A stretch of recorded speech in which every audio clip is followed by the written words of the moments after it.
Okay, good morning everybody. Welcome everyone in the house of the Lord. Biarlah pagi ini kita mau datang pada Tuhan dengan hati yang bersyukur. Kita mau ucapkan syukur kita karena kebaikan Tuhan seminggu ini sudah berlalu. Tak terasa kita sudah in the month of August. Dan saya percaya penyertaan Tuhan for each of us itu luar biasa. Apapun season kita hari-hari ini, tapi pagi ini kita mau datang pada Tuhan, kita mau ucapkan syukur kita, because there is power dalam ucapan syukur and thanksgiving. Before we start, let's pray bersama-sama saudara. Father God, we thank you Lord. Terima kasih untuk pagi yang indah ini Tuhan. Kalau kami boleh ada Tuhan, ini semuanya karena kasih anugerah-Mu. Terima kasih Tuhan udah pimpin kami sampai saat ini Tuhan. Ini semuanya karena kasih anugerah kebaikan-Mu aja. Biarlah pagi ini Tuhan kami mau datang hadirat-Mu Tuhan. Kami mau memberikan yang terbaik ya Bapa. Persembahan syukur kami Tuhan di altar-Mu ya Bapa. Biarlah Kau berkenan Tuhan atas pujian umat-Mu pagi ini. Kami undang Roh Kudus-Mu hadir memenuhi tempat ini ya Bapa. Biar Kau sendiri yang bekerja Tuhan melawat setiap umat-Mu Tuhan. Sehingga kami pulang Tuhan boleh bersukacita, mendapatkan sukacita-Mu Tuhan Yesus mengalir dalam hati kami. Terima kasih Tuhan Yesus. Kami mau mulai ibadah kami Tuhan di dalam nama Yesus kami berdoa. Haleluya. Amin. Puji nama Tuhan. Haleluya. Mari dengan segenap hati kita datang ke hadirat Tuhan. As we enter His Haleluya. Thank you Jesus. Mari kita masuki hadirat Tuhan dengan syukur kita, penyembahan kita. Thank you Jesus.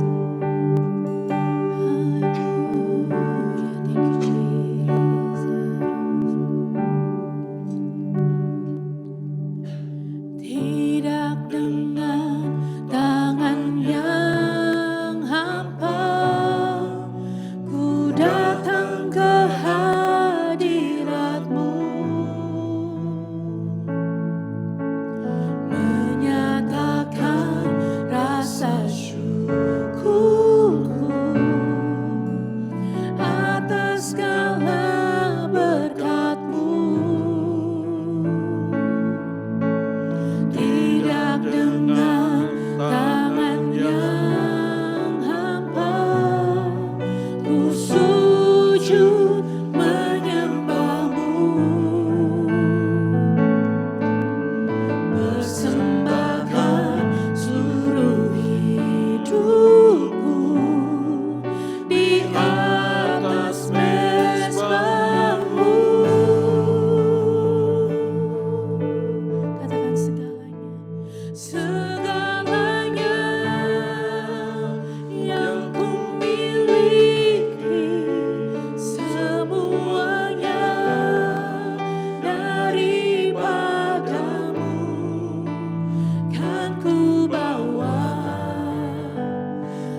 we give thanks to the Lord for His worthy of our praises.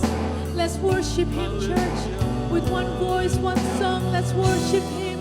Hallelujah. Thank you, Jesus. Thank you for the new month, Tuhan.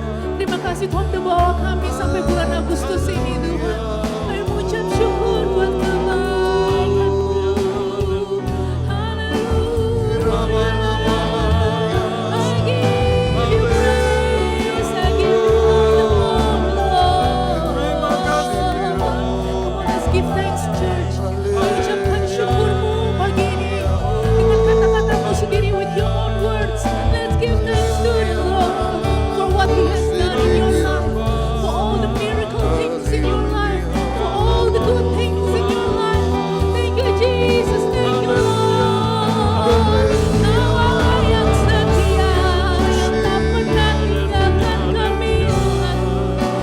Cukupi segala kebutuhan kami, Tuhan Yesus. We give you thanks, we give you praise. Thank you, Lord. Untuk setiap pintu-pintu yang terbuka, kami mengucap syukur, Tuhan. Untuk setiap keajaiban-keajaiban yang terjadi dalam hidup kami, Tuhan. Gak akan pernah kami lupakan kebaikan-Mu. Thank you, Jesus. For all the things, apapun yang terjadi, Tuhan, good or bad in our life, Tuhan, we just want to give you thanks, for we know that you work good in our life, Lord Jesus. Thank you, Lord. Thank you, Jesus. Thank you, Jesus. Thank you, Lord. I give you praise, for you are worthy to be praised, oh Lord, my God, my Savior. Thank you, Lord. Shiki mama mama mama shiki mama mama mama takara la mata shiki mama la mata shiki la mata shiki la mama la mama la mata shiki ni. Thank you, Jesus. Segalanya yang ku miliki, ya Tuhan. Oh, because of you, we give you thanks, oh Lord.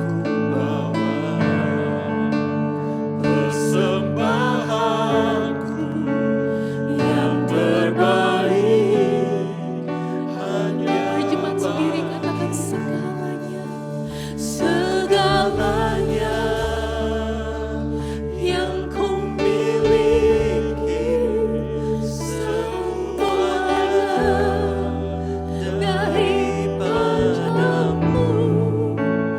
kan ku bawa. Persembahanku yang terbaik hanyalah. Mari Bapak Ibu Saudara, saya undang untuk kita bangkit berdiri, katakan segalanya yang ku miliki, semuanya daripadamu kan ku bawa. Persembahan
Jesus. Lord. Thank you, Jesus.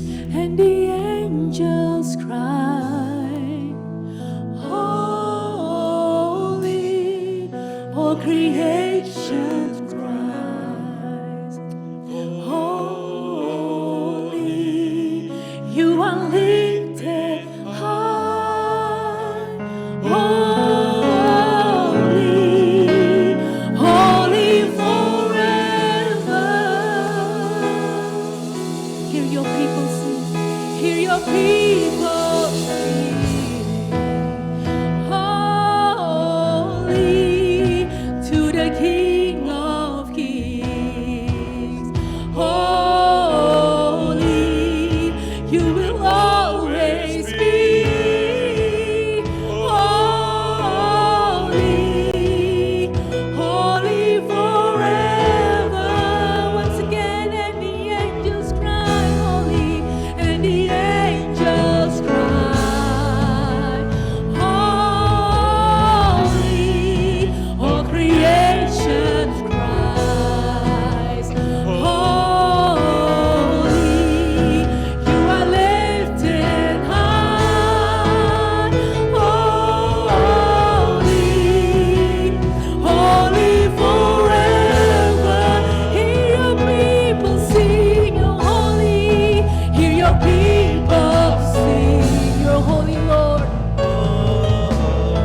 Oh, to our King, to the King of Kings. Holy, you will always be. Holy,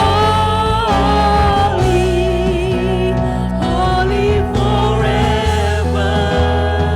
Your name is the highest. Katakan, your name is the highest. Your name is the greatest, Lord. Amen. Your name stands above them all thrones and dominions, all powers and positions. Your name stands above. Amen. Katakan your name, your name, your name. Come on, sing, church. Katakan your name is the greatest, Lord. Oh, your name stands above them all, Jesus. All throne, all power. Amen. Yes, Jesus. And the angels cry, holy,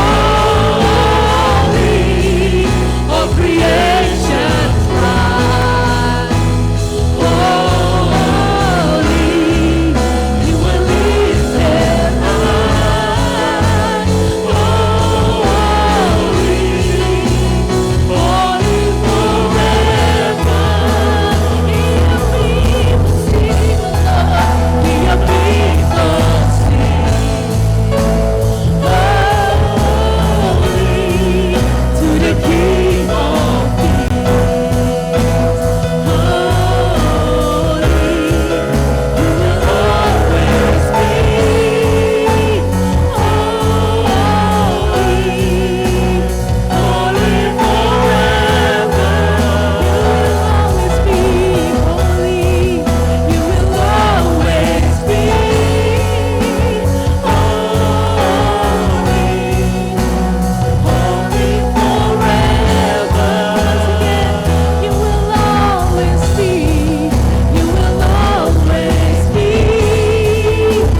Holy, holy forever.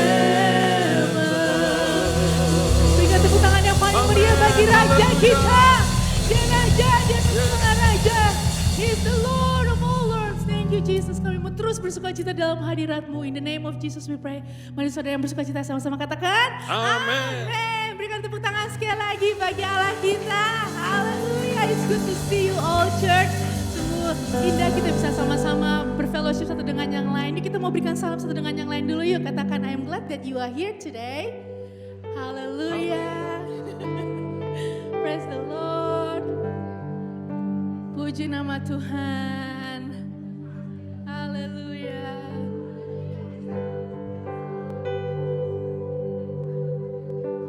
It's wonderful to see anak-anak Tuhan di gereja Tuhan, di rumah Tuhan. And we also want to welcome if there's a new person that I can see a new person there at the back, our new brother juga. Welcome juga Michael and Sally, yeah, the new married couple. Berikan tepuk tangan dulu dong buat mereka. Newlyweds, Tuhan berkati kalian berdua.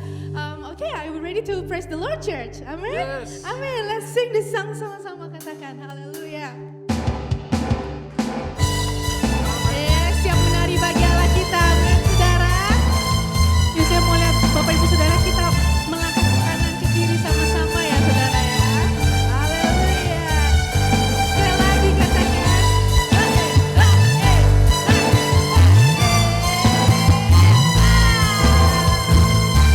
Let's be dance in the presence of the Lord. Haleluya. Katakan kau. Kau selalu penuh kasih, dua penuh hikmat, tiga penuh kuasa. Kau mulia, kau ada waktu suka, ada waktu duka. Kau setia dan selalu bersamaku. Kau membuatku tersenyum, membuatku tertawa, membuatku bahagia. Katakan Yesus, Yesus kaulah sahabat, selalu hadir setiap saat. Hatiku bergembira bersamamu Yesusku. Kanan kiri ke depan, mari semua bergoyang, menari bergembira, sukacitaku dalam Kristus.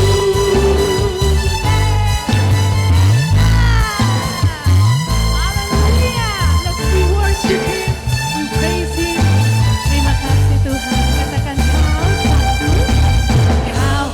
satu penuh kasih, dua penuh hikmat, tiga penuh kuasa.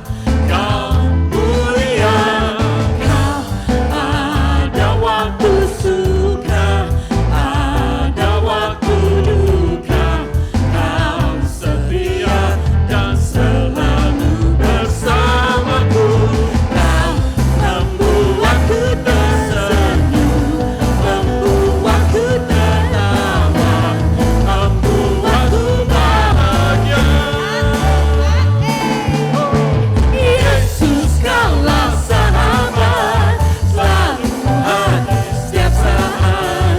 Hatiku bergembira bersamamu Yesus. Yang menari saudara kanan kiri ke depan, mari semua bergoyang, menari bergembira, sukacitaku dalam Yesus kaulah sahabat, selalu hadir setiap saat. Hatiku bergembira bersamamu Yesusku.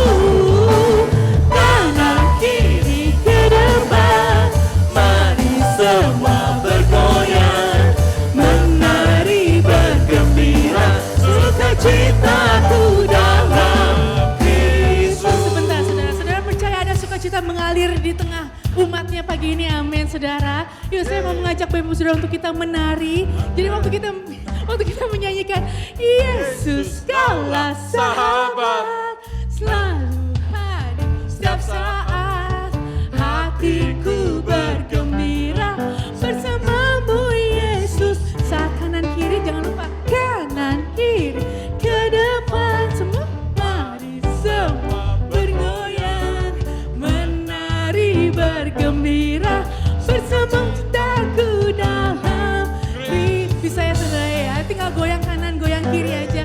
Mau menari putar badan juga boleh saudara, kita bebas di dalam hadirat Tuhan, amin.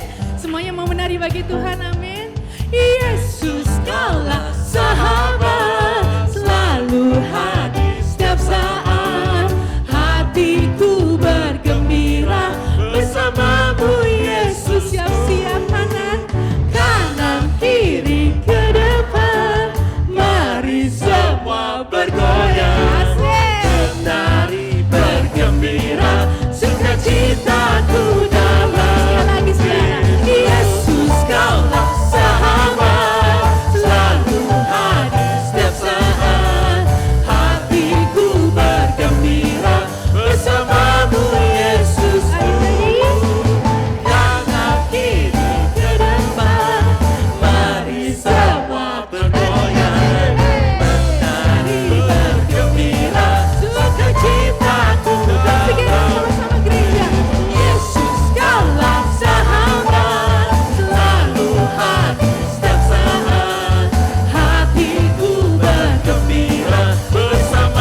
Puji nama Tuhan, mari gereja Tuhan, kita mau bangkit di akhir zaman ini. Kita mau menyerukan nama Yesus. Amen. Haleluya, praise the Lord. Yuk tepuk tangan bagi Allah kita yuk saudara. Thank you Jesus. Kita mau bangkit serukan namanya yang ajaib. Katakan bangkit, bangkit, Serukan nama Yesus, maju nyatakan kuasanya. Kita berubah, iblis gemetar, kalahkan tipu dayanya dengan kuasa namanya. mari bangkit jemaat Tuhan. Bangkit, serukan nama Yesus, Mari maju. maju nyatakan kuasanya. Kita buang iblis gemetar, kalahkan tipu dayanya dengan kuasa namanya. Serukan nama Yesus, Nama Yesus, menara yang kuat. Amin. nama Yesus, kota benteng yang teguh.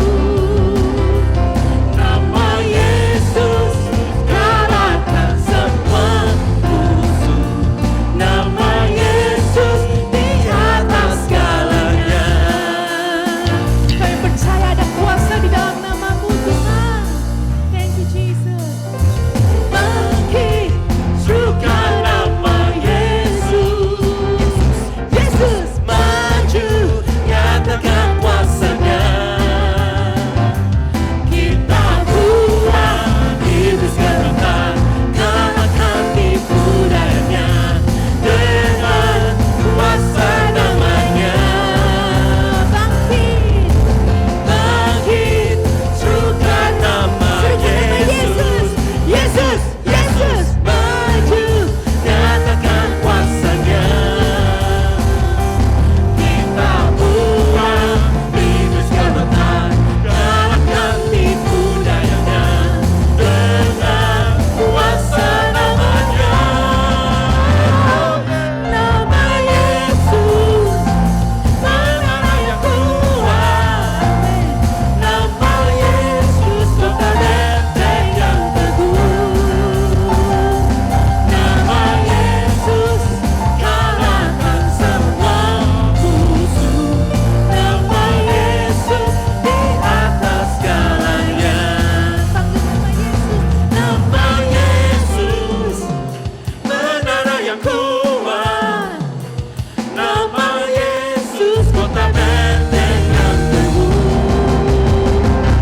Nama Yesus, kalahkan semua musuh. Nama Yesus, di atas segalanya. Nama Yesus, nama Yesus, di atas segalanya. Nama Yesus, Nama Yesus, di atas segalanya. haleluya. Terima kasih Tuhan. Haleluya, sudah percaya kalau nama Yesus adalah menara yang kuat. Amin. Nama Yesus, karena Tuhan katakan. Nama Yesus, yes. kota benteng yang teguh. Nama Yesus, Raja di atas segala raja. nama Yesus, Allah di atas segala nama Allah. Yesus, Habib yang ajaib. nama Allah yang Yesus, beserta kita iman. nama Tuhan. Yesus, Haleluya. nama Yesus, Juru selamat bagi manusia. nama Yesus, Yesus, Yesus, Yesus, Dia Raja di atas segala raja. Dia Tuhan di atas segala Tuhan. Haleluya. Nama Yesus, di atas segalanya. Haleluya, serahkan haleluya. Praise the Lord. Silakan duduk Bapak Saudara terkasih dalam Tuhan. Praise God. Haleluya. Mari kita mau siapkan hati kita Saudara untuk mendengar firman-Nya. Thank you Jesus.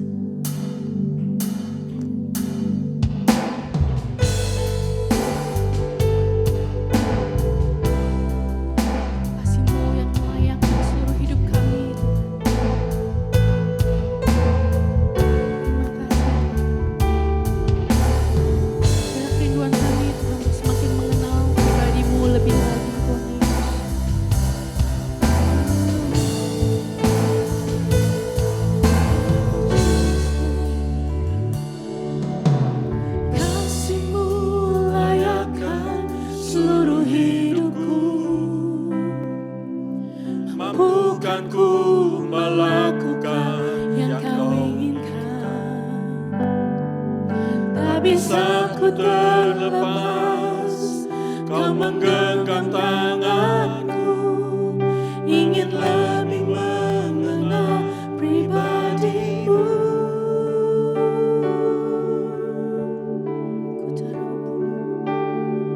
Ku terhubung denganmu, selalu melekat di hatimu.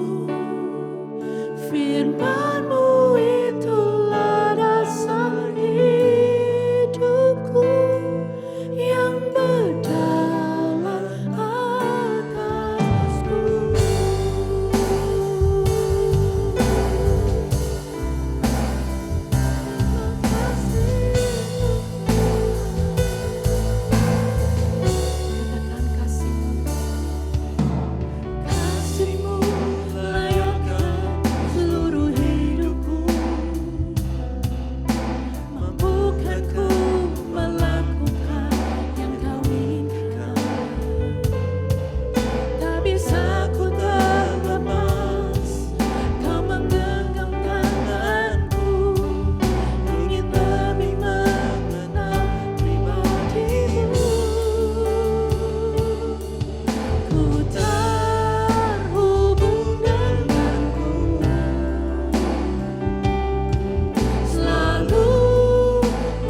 tepuk tangan yang meriah untuk Allah Tuhan kita yang perkasa.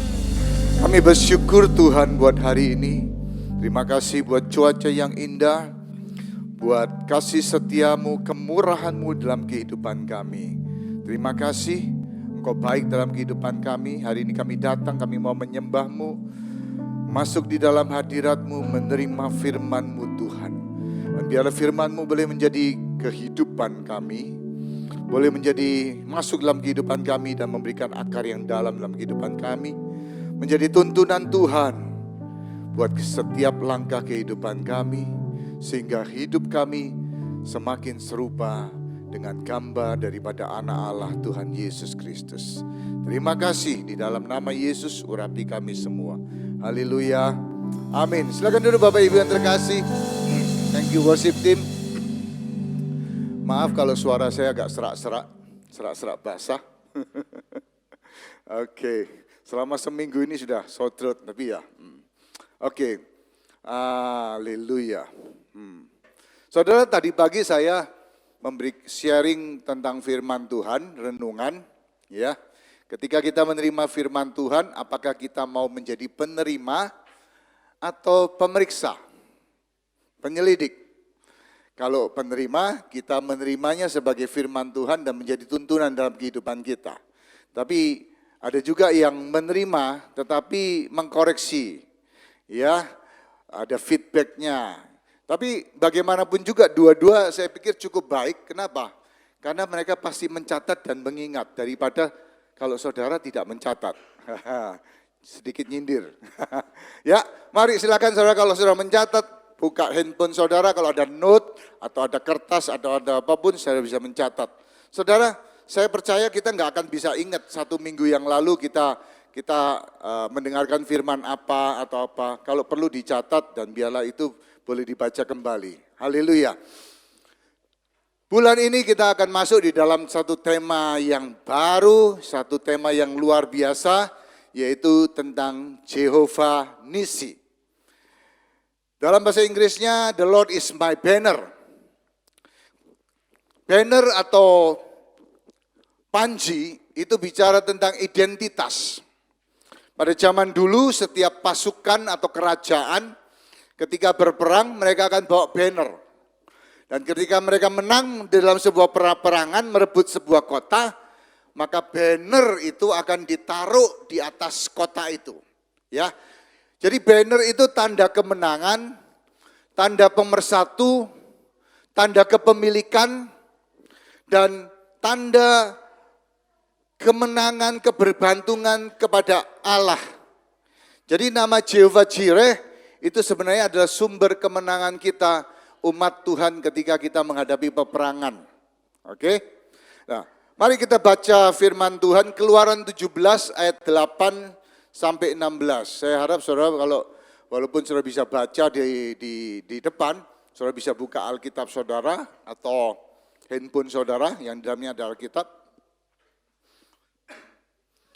Keluaran 17 ayat 8. Lalu datanglah orang Amalek dan berperang melawan orang Israel di Rafidim.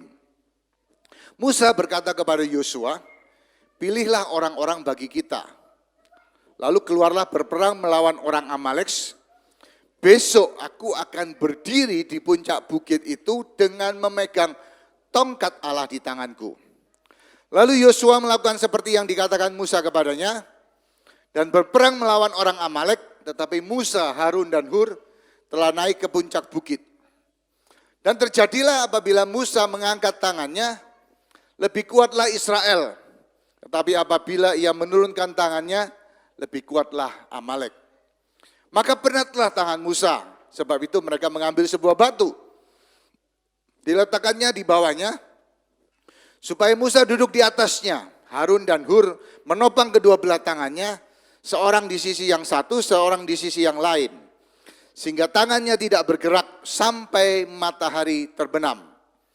Demikianlah Yosua mengalahkan Amalek dan rakyatnya dengan mata pedang.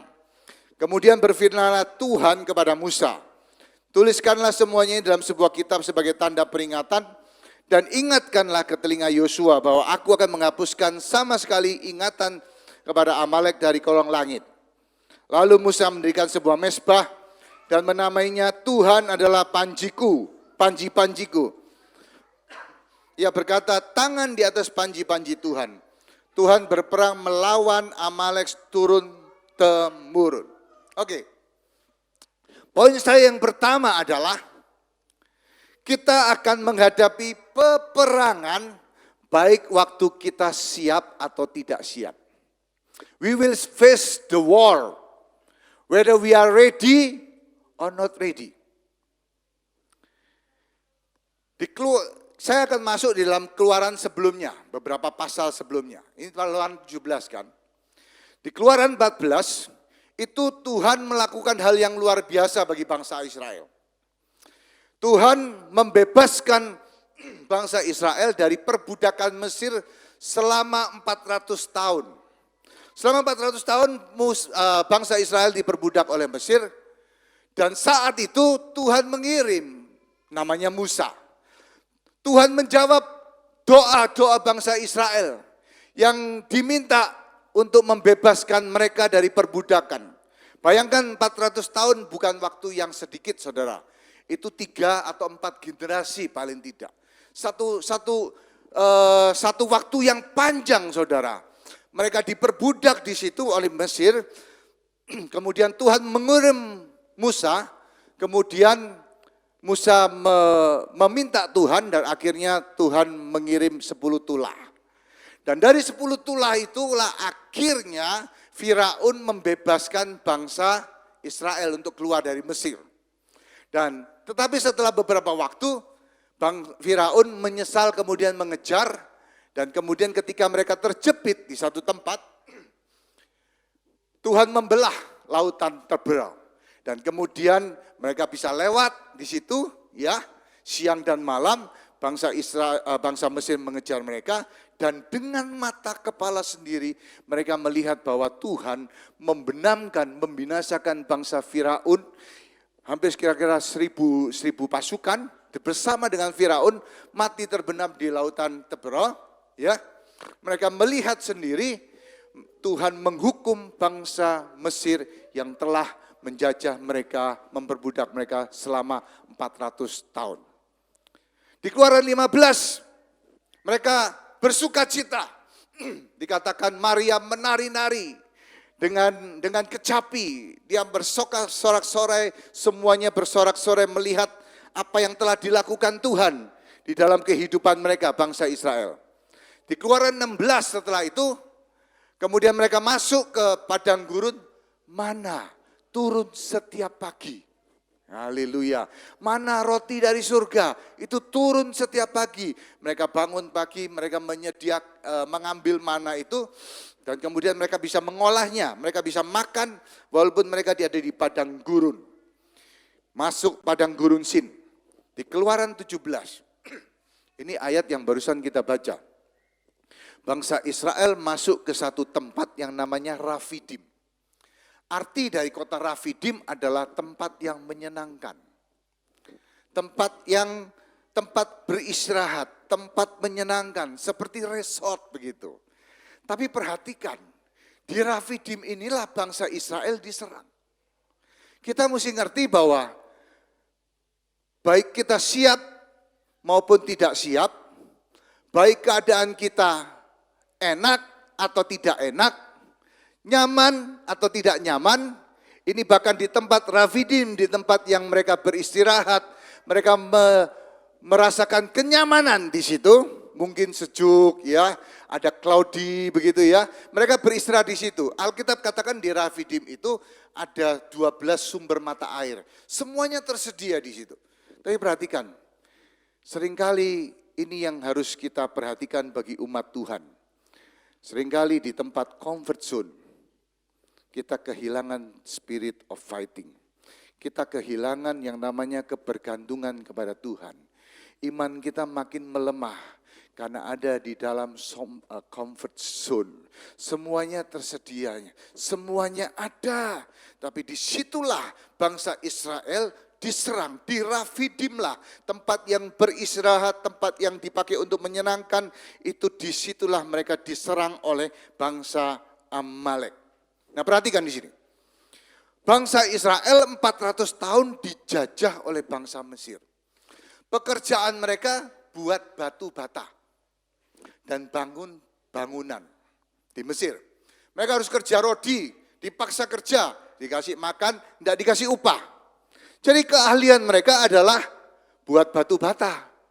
Keahlian mereka adalah bangunan, ya seperti bricklayer begitulah. Mereka kerja keras di situ.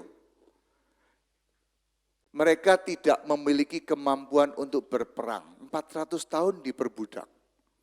Mereka tidak punya spirit of fighting. Mereka tidak punya kemampuan untuk pakai tombak, pedang, atau panah. Mereka orang-orang biasa. Bangsa Amalek yang menyerang mereka. Amalek itu dari mana? Amalek itu adalah buyut daripada grandchild daripada Abraham. Jadi Abraham itu punya anak namanya Ishak, selain daripada Ismail ya. Ishak punya anak kembar namanya Yakub sama Esau. Esau dan Yakub itu anak kembar. Oke, Ishak melahirkan Israel dan keturunannya. Oke, Esau melahirkan Elifas. Dan anak Elifas adalah Amalek. Oke? Jadi saudaraku,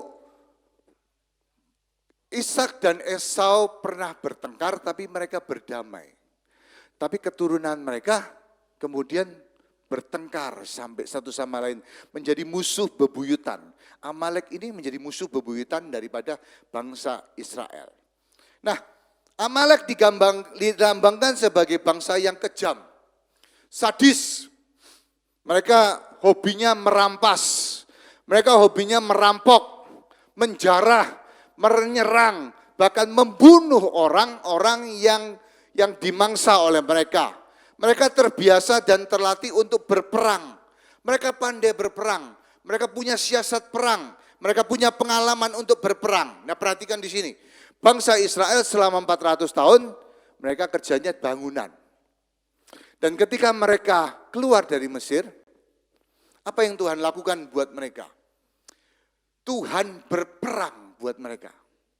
Jadi dari bangsa yang tidak pernah perang, bangsa yang diperbudak, bangsa yang cuman bisanya bangun, ya kerja keras begitu, akhirnya masuk di dalam peperangan, tetapi Tuhan berperang buat mereka. Kita lihat sendiri bahwa Tuhan kirim Musa, mereka melihat sendiri bahwa dikirimlah wabah, ya ada 10 wabah. Tapi daerah mereka Goshen tidak pernah diserang sama sekali. Mereka melihat daerah lain ada nyamuk, ada lalat, ada belerang, ada hujan api, ada semuanya. Tetapi daerah mereka aman, Goshen. Jadi mereka melihat Tuhan berperang untuk mereka. Mereka enggak perlu berperang, mereka cuma menjadi penonton. Nah setelah itu mereka masuk Laut Teberau, mereka melihat sendiri bahwa Tuhan membenamkan bangsa-bangsa Mesir yang mengejar mereka. Oke? Jadi ada satu periode di mana Tuhan berperang buat mereka. Mereka melihat kuasa Tuhan, mereka cuma menonton. Tapi waktu mereka masuk ke tanah Kanaan, ada satu bangsa yang Tuhan izinkan untuk menyerang mereka. Bangsa Amalek yang kejam, yang pandai berperang, yang sangat-sangat brutal untuk menyerang mereka. Ya, jadi ada waktunya di mana kita menonton Tuhan berperkara dalam kehidupan kita. Ada waktunya Tuhan membawa kita, Tuhan mengajar kita untuk supaya kita masuk di dalam peperangan. Dan hari itu Tuhan mengajar mereka bahwa kemenangan bukan tergantung dari kemampuan mereka, bukan tergantung dari keahlian mereka, tapi tergantung daripada penyertaan Tuhan. Ayat 13, kita lihat lagi. Demikianlah Yosua mengalahkan Amalek dan rakyatnya dengan mata pedang. Nah, kenapa saya cerita hal ini? Saudara, bangsa Israel itu merupakan tipologi gambaran daripada kita, orang Kristen. Bangsa Israel gambaran dari kehidupan kita. Seperti bangsa Israel dibebaskan dari perbudakan Mesir, kita juga dibebaskan dari perbudakan dosa. Seperti ketika mereka masuk ke padang gurun, kemudian mana roti dari surga itu turun, kita juga terima firman. Kita juga terima mana dari surga, makanan rohani, firman Tuhan untuk kita bertumbuh. Seperti bangsa Israel mengalami peperangan dengan bangsa Amalek, secara spiritual kita juga mengalami yang namanya peperangan rohani. Jadi siap atau tidak siap saudara, saudara akan menghadapi yang namanya peperangan rohani. Sadar atau tidak, saudara akan menghadapi namanya peperangan rohani. Kita lihat satu ayat lagi. 1 Petrus 5 ayat yang ke-8.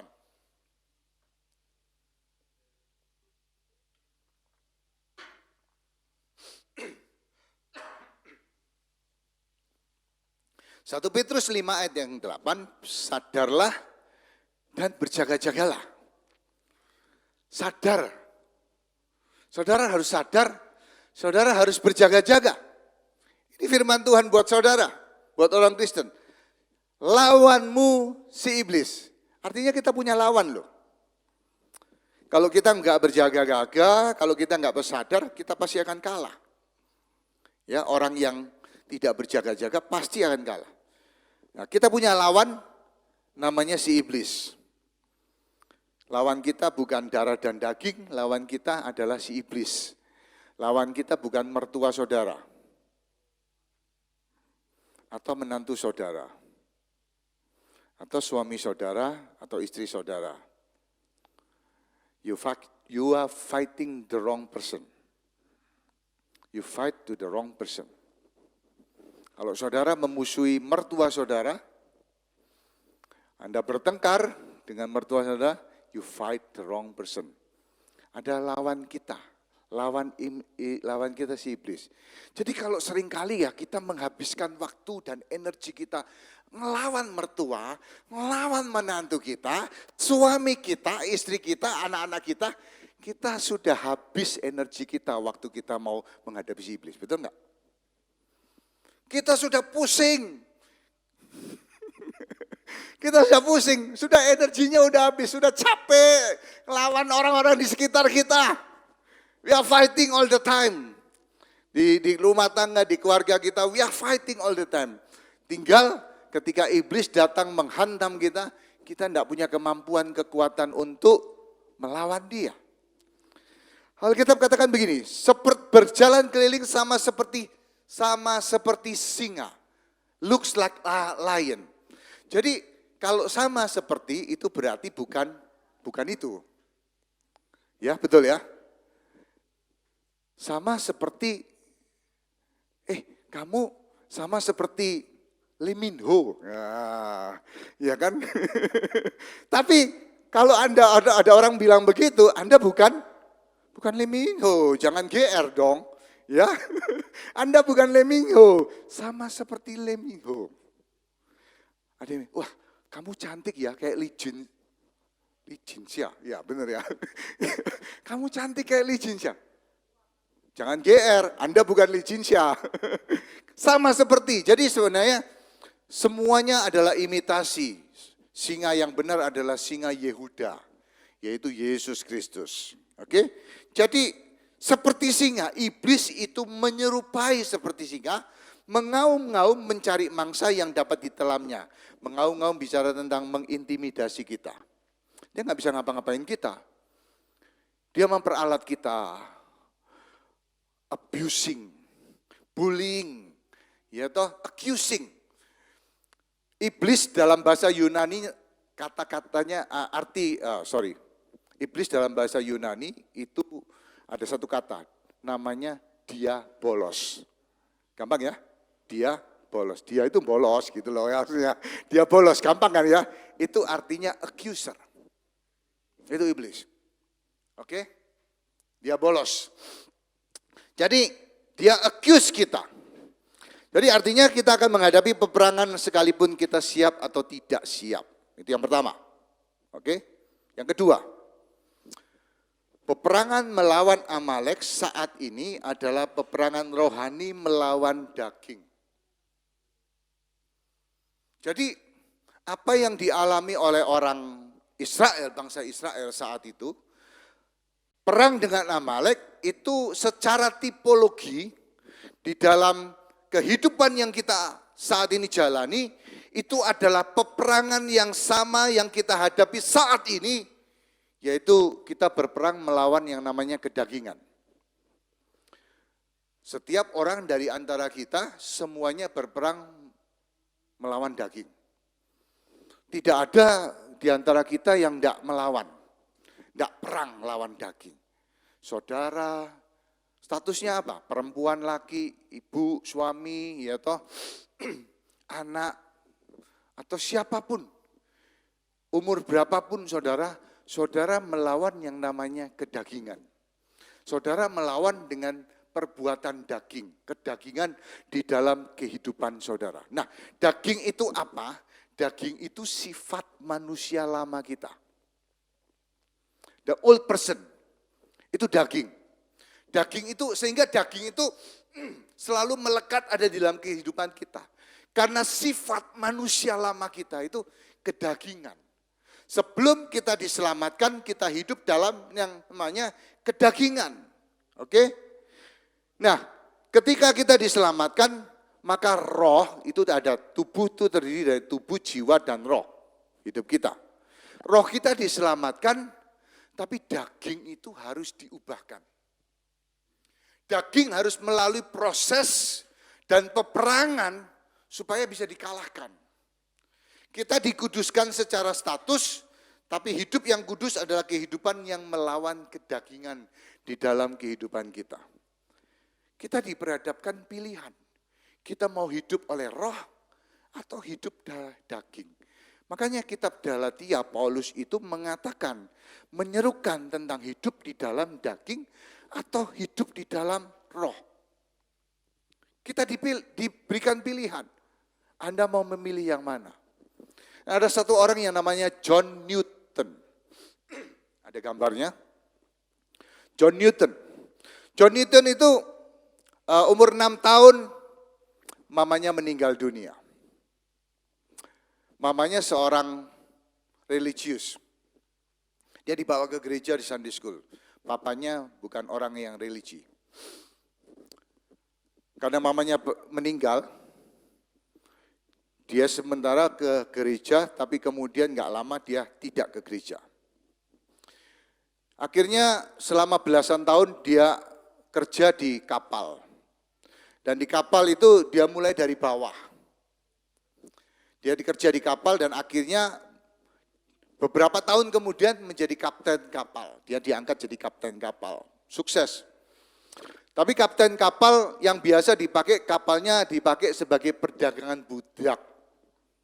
Slavery. Jadi hidupnya jauh daripada Tuhan. Kecewa karena apa mamanya meninggal. Dia suka mabuk-mabukan dan sering kemudian menghujat Tuhan. Bahkan dia menjadi orang yang sangat kejam ketika budak itu lari, dia siksa supaya mereka kapok dan tidak lari lagi. Nah, pada tanggal 21 Maret 1748, ketika dia kapalnya Greyhound itu berlayar di Atlantik Utara, ketika dia berlayar malam hari itu tiba-tiba ada badai datang. Badai yang sedemikian besar itu menghantam kapalnya, sehingga kapalnya kemudian ternyata kemasukan air, saudaraku. Badai itu sedemikian sampai tingginya akhirnya masuk air itu, air mulai memenuhi kapal itu dan kapal itu hampir tenggelam, saudaraku. Saat itu dia sadar, dia ingat pelajaran-pelajaran Sunday School yang diajarkan pada waktu dia umur masih kecil. Kemudian dia mulai berdoa kepada Tuhan. Tuhan, aku sadar bahwa aku ini orang berdosa. Aku sudah menjauhi Engkau, sudah lari daripada Engkau. Aku orang berdosa, aku orang sampah, aku enggak layak. Tapi hari ini aku minta, Tuhan tolong. Tuhan tolong selamatkan aku. Beri aku kesempatan untuk bisa kembali kepadamu. Dia menangis, dia berdoa, saudaraku. Dan Tuhan menjawab doanya. Kapalnya bisa selamat. Dia bisa selamat. Tidak ada satu orang pun yang mati. Badai akhirnya reda dan kemudian semuanya selamat. Kemudian dia sampai ke pelabuhan. Dan sejak saat itu dia berubah hidupnya. Dia menyesali perbuatannya. Dia menyesali dosa-dosanya. Dia berdoa, dia kembali, dia akhirnya kembali ke gereja. Dia keluar dari bisnis perdagangan budak. Akhirnya menjadi seorang hamba Tuhan di Olney. Ada 2 gereja yang dia bangun, di Olney dan di London, saudaraku, John Newton. Dan kemudian dia juga menulis beberapa lagu tahun 1880-an. Dia menulis satu lagu yang cukup terkenal sampai hari ini eksis. Namanya Amazing Grace. Cerita tentang bagaimana hidupnya enggak layak. Amazing Grace, how sweet the sound that saved a wretch like me. I once was lost, but now I'm found. Was blind, but now I see. Kasih tepuk tangan dulu dong.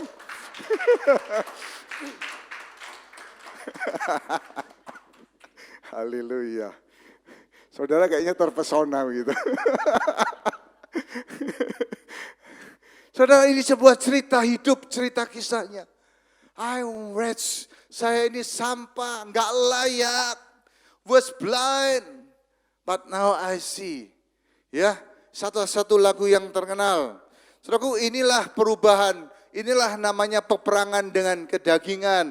Inilah hidup yang diubahkan oleh Tuhan. Saudaraku, kita berperang melawan yang namanya kedagingan. Galatia 5 ayat 19. Perbuatan daging telah nyata, yaitu percabulan, kecemaran, hawa nafsu, penyembahan berhala, sihir, perseteruan, perselisihan. Oke, perselisihan itu suka bertengkar, suka berdebat.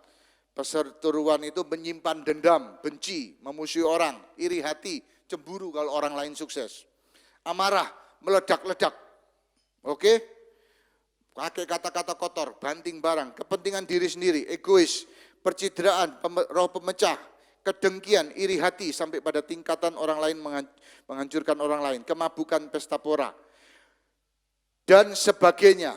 Terhadap semuanya itu kuperingatkan kamu, seperti yang telah kubuat dahulu, bahwa barang siapa melakukan hal yang demikian, ia tidak akan mendapat bagian dalam kerajaan Allah. Oke, saudara, ada 9 di situ. Kita berapa? Paling tidak kita 1. Paling tidak. Mungkin 8, saudara. Paling tidak 1. Perbuatan daging. Kita hidup dalam kedagingan. Dan saudara, kita ini lemah. Paling tidak kita menghadapi yang namanya kedagingan. Alkitab katakan, barang siapa melakukan hal itu, hal yang demikian, itu dalam bahasa Yunani ada prasontes. Artinya itu adalah pola hidup yang terus-menerus dilakukan dengan sengaja dan tanpa penyesalan dan pertobatan. Prasontes. Kita tidak mendapat bagian dalam kerajaan Allah. Saudara, ingat, ini peperangan melawan kedagingan. Kita enggak perang sama orang lain, kita perang melawan kedagingan kita. Nah, untuk apa? Saya akan sebutkan ini. Oke, Ulangan 25 ayat 17 sampai 18.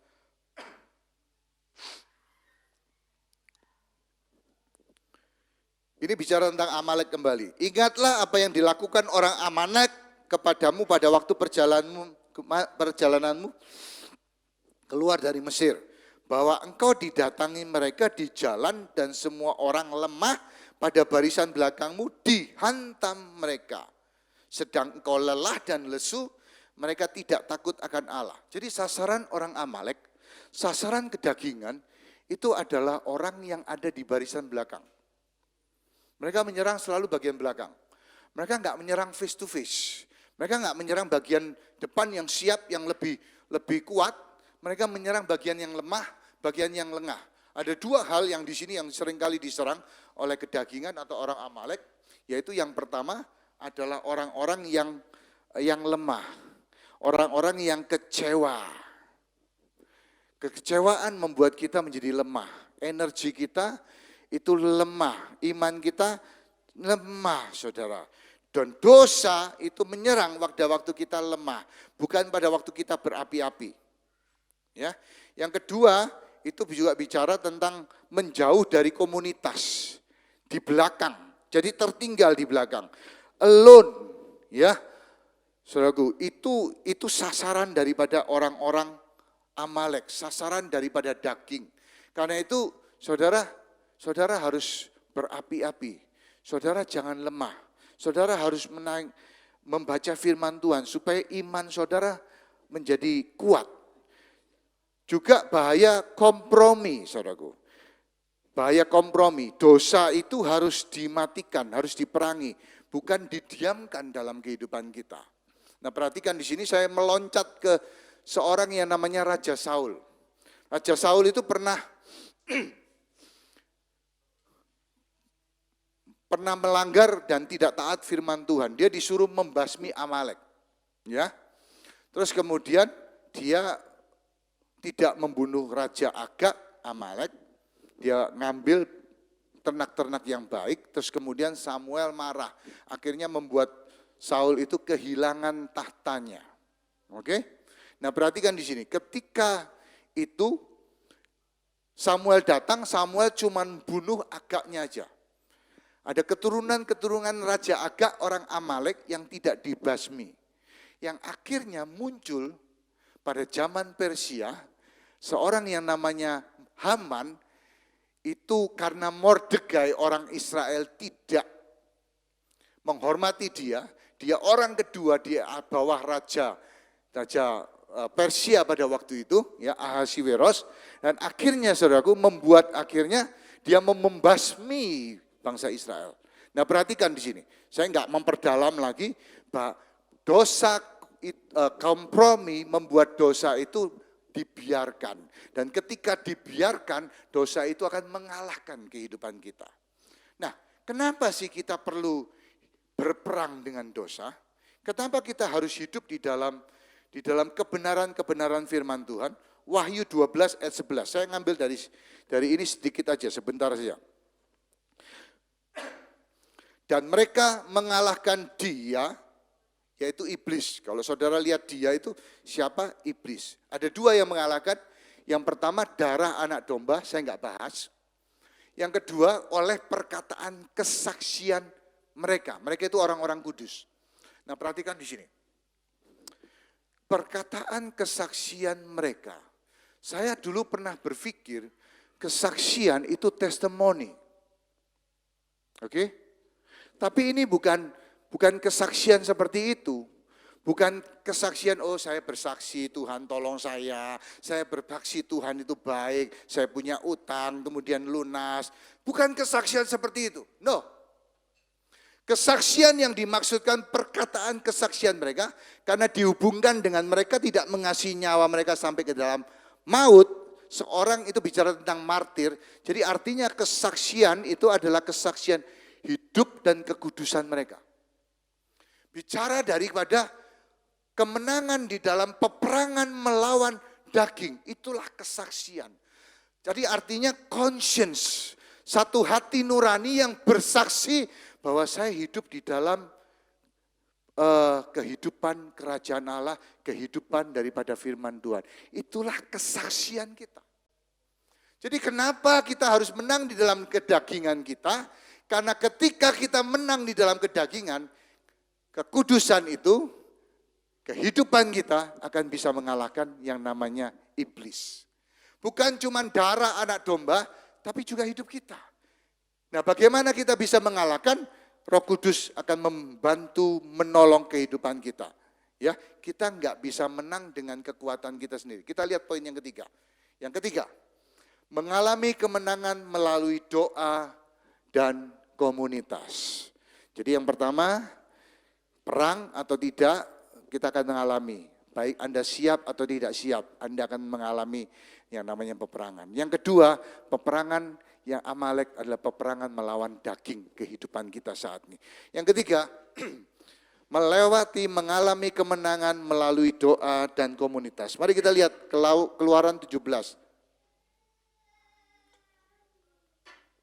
Ayat yang ke-10. Saya akan akhiri di sini. Oh, sebelumnya ada gambar.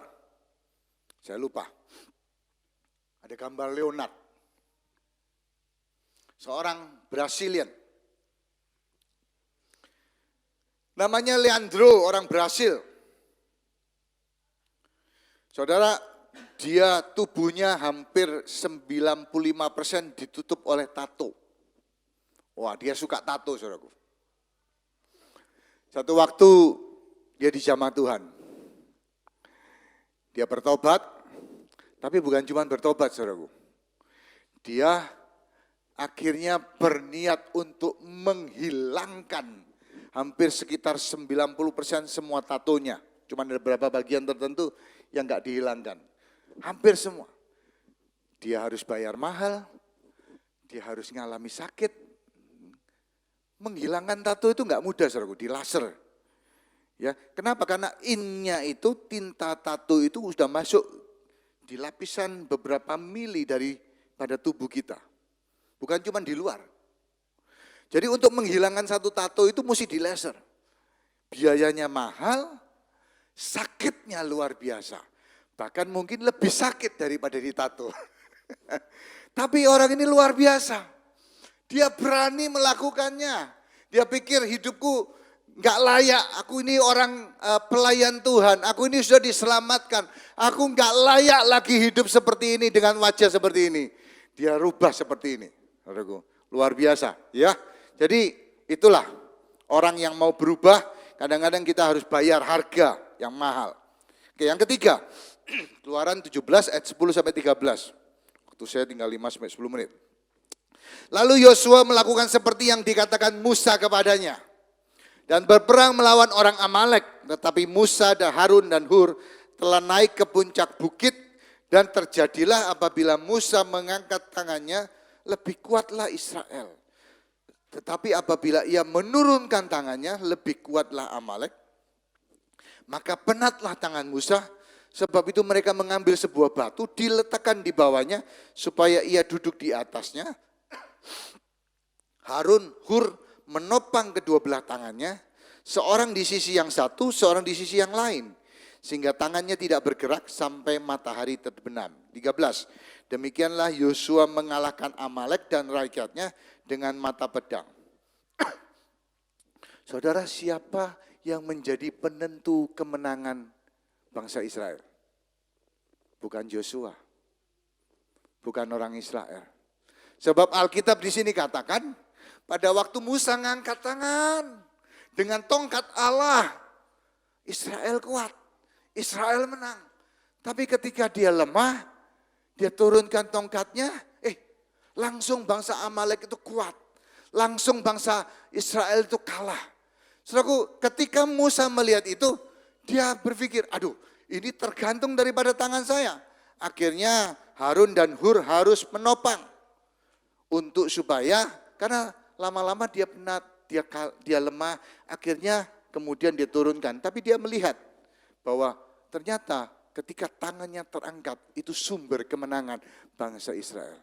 Saudara, tangan yang terangkat dengan tongkat Allah, itu bicara tentang doa.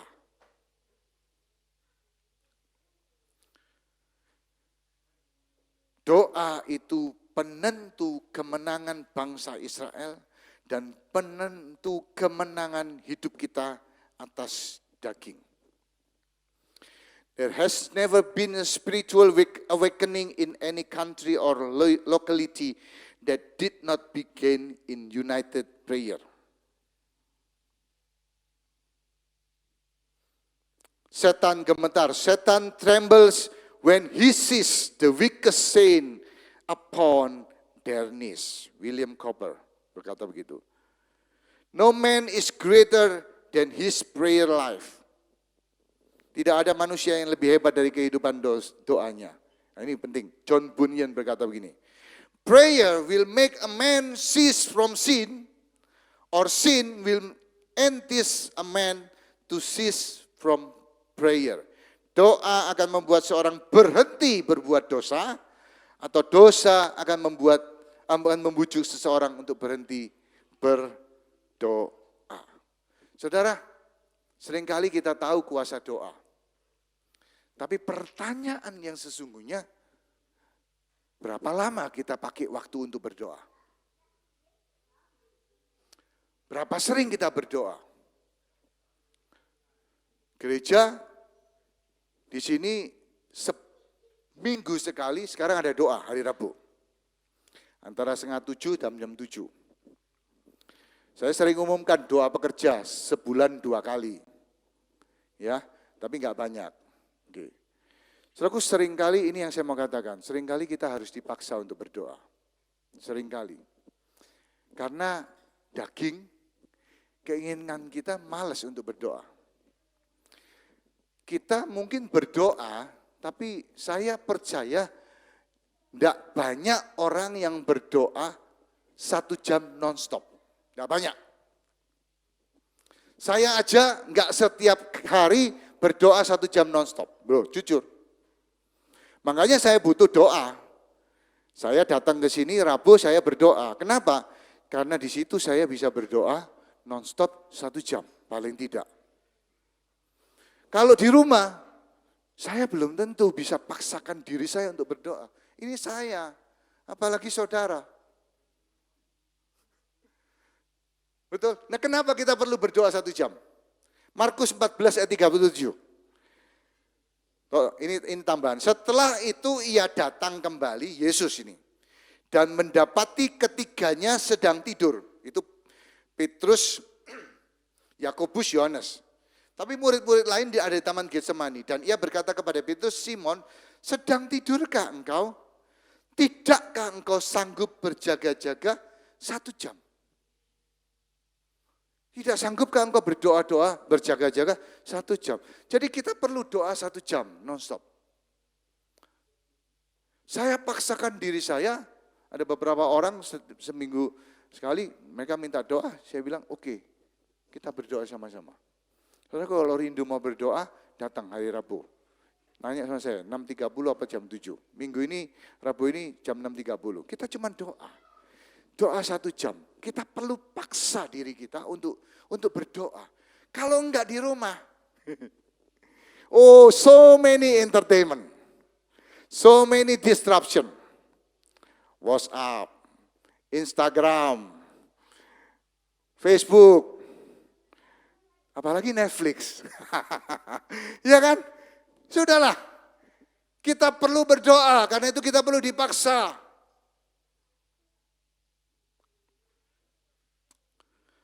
Ada satu, Yesus waktu di Taman Getsemani dia berdoa, semua murid-muridnya ikut. Benar? Enggak. Ada satu yang enggak ikut. Benar ya? Pak Ruli ada satu yang enggak ikut. Waktu dia di jam-jam terakhir, siapa yang enggak ikut? Yudas. Alkitab katakan bahwa semua murid berdoa di Taman Getsemani, Yohanes 18 ayat 2, itu Yudas dia tidak di Taman Getsemani, tapi dia tahu bahwa Yesus dan murid-muridnya ada di Taman Getsemani karena sering di situ. Jadi saudaraku, Yesus itu berdoa di Taman Getsemani bukan pada waktu dia disalib, bukan mau disalib. Dia sering berdoa di situ. Murid-muridnya ada di situ, tapi ada satu orang yang tidak ada di situ. Yudas. Akhirnya dia mengkhianati Yesus dan akhirnya dia bunuh diri. Saudara mau meniru Yudas atau meniru? Enggak enak ini pertanyaan. Ya, atau meniru murid-murid yang lain?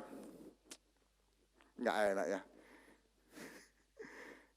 Yudas tidak ke sana. Yudas tidak ada di Taman Getsemani. Dan dia datang ke sana. Ya, jadi doa itu merupakan satu tombol untuk kita mengalami kemenangan di dalam kehidupan kedagingan kita, peperangan kedagingan kita. Ya. Dan kemudian yang kedua yang saya penentu kemenangan adalah komunitas. Saya panggil para pemain musik. Ya, mereka sudah berdiri. Ayo masuk. Ya. Nah, nggak apa-apa. Saya khotbah lagi setengah jam lagi ya. Harun dan Hur itu menopang kemenangan. Siapa Harun dan Hur? Musa nggak mungkin bisa berdoa sendirian. Oke? Ada Harun dan Hur yang menopang. Ada orang-orang dalam komunitas yang mendukung. Ada orang-orang yang mensupport di dalam doa. Ada orang-orang yang berdoa buat saudara. Saudaraku, dan inilah kemenangan, inilah kunci daripada kemenangan, yaitu doa dan komunitas. Kita nggak mungkin bisa berdoa kuat sendirian, saudaraku. Ada komunitas yang perlu berdoa dalam kehidupan kita. Karena itu bergabunglah dengan komunitas ini. Kalau saudara mau punya waktu Rabu, saudara nggak kerja, saudara di rumah saja, datang berdoa. Datang berdoa. Ya, saya percaya bukan cuman gereja yang dikuatkan, bukan cuman komunitas yang dikuatkan, saudara pun akan dikuatkan. Saudara akan dikuatkan. Tanpa doa nggak mungkin kita mengalami kemenangan. Harun dan Hur, ada fotonya ya? Sudah ditayangkan? Ya. Harun dan Hur merupakan penopang di dalam doa sehingga bangsa Israel mengalami kemenangan, saudaraku. Ya. Jadi the Lord is our banner. Dia panji kita. Tapi kemenangan itu Tuhan menyertai kita. Tuhan memberikan kemenangan. Tapi seringkali kita dihadapkan. Kita harus siap, sadar dan berjaga-jaga. Yang kedua, kita harus mengalami kemenangan di dalam peperangan kita sendiri. Ya. Banyak orang berdoa untuk yang lainnya, tengking. Tapi saudara perlu hidup di dalam kemenangan, di dalam kedagingan. Di dalam Kisah Para Rasul ada satu anak-anak Skewa. Mereka menengking roh jahat, ya, demi nama Paulus aku usir engkau. Tapi akhirnya nggak bisa. Kenapa? Karena mereka nggak hidup dalam kebenaran. Kita harus mengalami kemenangan di dalam kedagingan kita. Dan kemudian masuk di dalam doa dan komunitas. Saya percaya kehidupan kita akan mengalami, melihat kemenangan demi kemenangan akan kita alami. Yang percaya katakan amin. Mari kita masuk dalam perjamuan kudus. Saya panggil para petugas pelayan Tuhan, kita berdoa. Bapa, terima kasih Tuhan. Kami bersyukur hari ini Tuhan. Terima kasih buat firman-Mu. Kami sadar bahwa kami butuh Tuhan dalam kehidupan kami. Kami sadar bahwa kami harus berdoa dalam kehidupan kami. Kami sadar bahwa kami ini butuh Tuhan. Kami perlu berdoa. Kami perlu berdoa supaya, karena doa itu adalah satu tombol yang akan kita bisa tekan ketika kita menghadapi masalah, ketika kita menghadapi peperangan dalam kehidupan kita. Doa adalah sumber kemenangan di dalam kehidupan kita, di dalam setiap peperangan yang kita hadapi di dalam kehidupan kita. Terima kasih Tuhan, Kau menyadarkan kami untuk berdoa. Dan doa bukan untuk siapa-siapa, doa untuk kami sendiri, supaya kami hidup bergantung sepenuhnya kepada Tuhan. Terima kasih. Doa mungkin tidak mengubah keadaan kita, tapi doa mengubah kita, supaya makin merendahkan diri di hadapan Tuhan, bergantung sepenuhnya kepada Tuhan, dan melihat Tuhan bergerak, dan kami mengalami kemenangan di dalam nama-Mu Tuhan. Terima kasih. Kami mau makan perjamuan kudus ini Tuhan, tubuh dan darah-Mu Tuhan. Berkati setiap orang yang menerimanya, berkati setiap tangan yang menerimanya. Kami boleh hidup di dalam kebenaran-kebenaran firman-Mu. Biarlah tubuh dan darah-Mu boleh menguatkan kehidupan kami, sehingga kami boleh hidup di dalam kebenaran-kebenaran-Mu, menghadapi setiap musuh-musuh kami, yaitu iblis, di dalam setiap langkah kehidupan kami. Ampuni kami, ampuni dosa kami. Di dalam nama Yesus kami berdoa. Haleluya. Amin. Silakan dibagikan dalam nama Yesus kami berdoa. Amazing grace, how sweet the sound that saved a wretch like me. I once was lost, but now am found. Was blind, but now I see. Does grace, Sing grace, how sweet the sound that saved a wretch like me. I once was lost, but now I'm found. Was blind, but now I see. Amazing grace, mari kita bangkit berdiri. Amazing grace, How sweet the sound that saved a wretch like me. Oh, I once was lost, but now I'm found. Was blind, but now I see. Mari kita angkat roti dengan tangan kanan kita. Let us lift up our bread with our hands. With our right hands. Inilah tubuhku yang diserahkan bagi kamu. Perbuatlah ini menjadi peringatan akan daku. Bukankah roti yang kita angkat dengan tangan kanan kita adalah persekutuan dengan tubuh Kristus? Mari kita makan di dalam nama Yesus.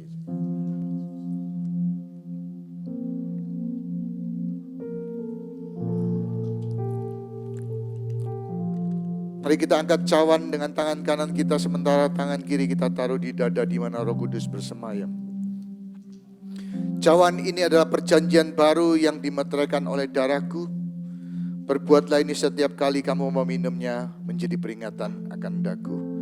Bukankah cawan yang kita angkat dengan tangan kanan kita adalah persekutuan dengan darah Yesus? Mari kita minum.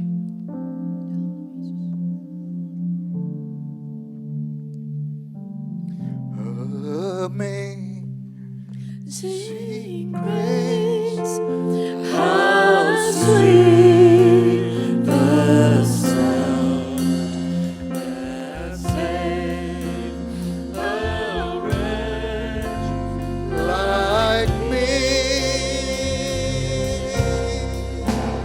I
tangan kanan kita.